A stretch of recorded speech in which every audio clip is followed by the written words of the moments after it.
Eto na nga mga chong, marami tayong PBA updates. PBA, wala nga bang rookie draft next year? Bagong lineup ng Barangay Ginebra?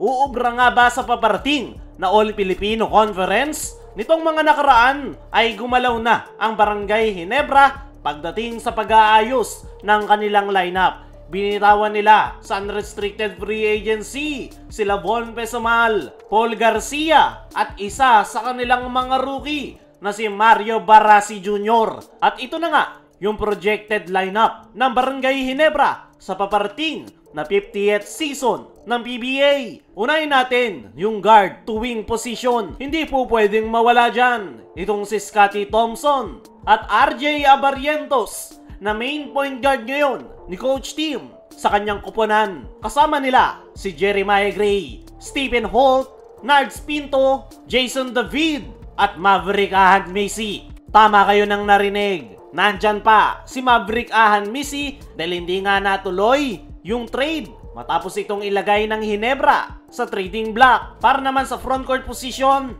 nandyan sila Troy Rosario, Ralph Koo, Raymond Aguilar, kasama ng kanilang mga bagong players na sila Sunny Estil at Norbert Torres. At hindi po pwedeng mawala si Japet Aguilar. Pero ang tanong, papalag na nga ba yung projected lineup na yan ng Barangay Ginebra? Kung ako ang tatanungin mga chong, ay medyo palag na yung lineup na yan ng Barangay Ginebra sa paparating na panibagong season. All Filipino Conference ang opening season. Kaya natin nasabing palag na yung lineup ng Ginebra ay dahil nadagdagan nga yung kanilang frontcourt position sa katauhan nitong kanilang rookie na si Sunny Estil at Norbert Torres. Ang dalawang yan ay po pwedeng makatulong para mapagaan ang trabaho ni Japet Aguilar. Siguro si Sunny Estil ay po pwede itong maging wingman o saktong pamalit sa iniwanang pwesto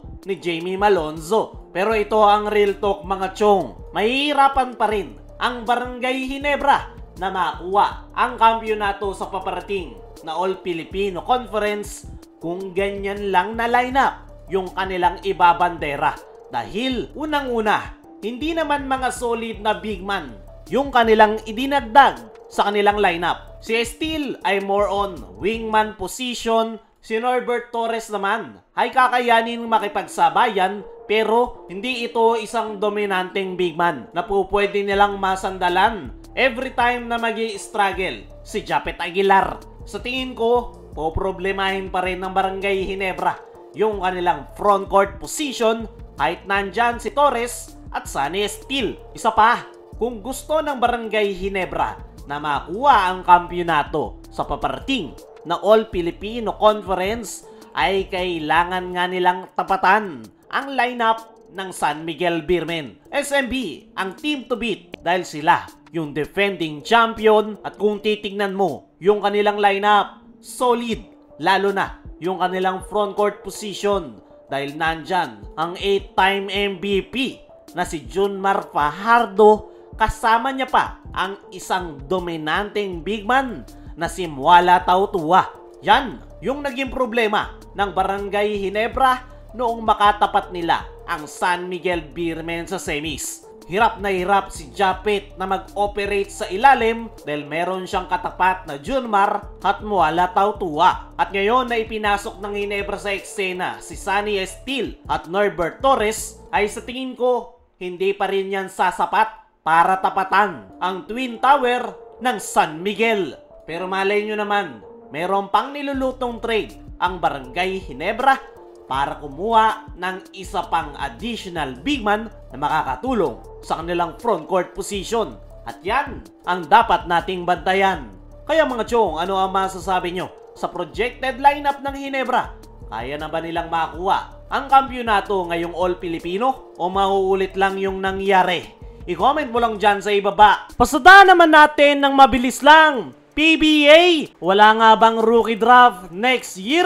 Isang linggo pa lang ang nakakalipas matapos ang PBA rookie draft ay may lumabas na balitang inanunsyo raw ng PBA na mag-i-skip ang nasabing liga sa PBA Rookie Draft next year at itutuloy sa January 2027. Yan nga raw yung way ng PBA para ma-align yung schedule sa end season ng UAAP. Kung matatandaan nyo, nitong mga nakaraan ay nag-request si Kume Marshall sa UAAP na payagan yung mga graduating senior, na payagan yung kanilang mga players na magpa-draft. Pero hindi nga yan pinayagan ng UAAP dahil sa conflict of schedule. Kaya naman, yung naging solusyon ng PBA ay i-adjust ang PBA Rookie Draft, which is mag-i-skip sila next year at itutuloy ang PBA Rookie Draft sa 2027 kung saan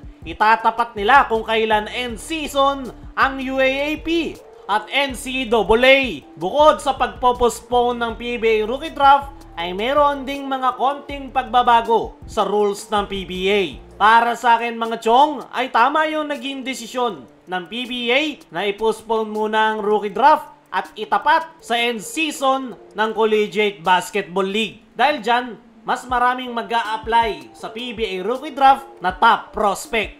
Kaya mga chong, ano masasabi nyo na pinospone ng PBA ang PBA Rookie Draft next year? Ano rin yung masasabi nyo sa bagong lineup ng Ginebra? Makakasabay na nga ba at makakakuha na sila ng kampyonato? I-comment mo lang dyan sa ibaba.